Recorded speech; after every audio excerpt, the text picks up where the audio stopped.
Good morning. Happy 2023. Here we are.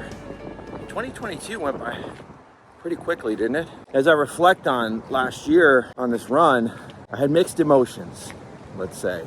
I had a great year in many ways. The business grew and I was traveling all over teaching and speaking, and I had a great team and great things happened in my family. I had a third granddaughter, Holland, was born in December, and in many ways it was an awesome year. But as I reflect on my fitness and the things that I talk about all the time, right, nutrition, and I fell woefully short. And I could sit here and make excuses, I was busy and the business grew, and that's why I didn't hit my fitness goals.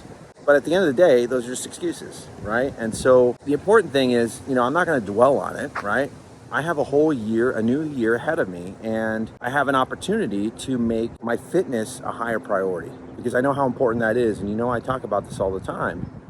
So if you fell short in your goals last year, whatever they are, it could be fitness, it could be work related, it could be you wanted to get your degree, whatever it is, it's okay. Reflect on it. Realize that all those things are just excuses and it doesn't matter. And how are you going to put a plan together to make it more of a priority this year in 2023? Because you have the whole year ahead of you. So I hope that you do that. I'm certainly going to do it because I don't want to reflect at the end of this year and go, oh man, I didn't hit my fitness goals again.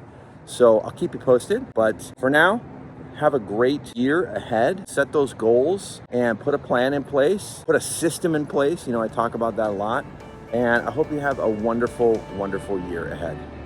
Take care.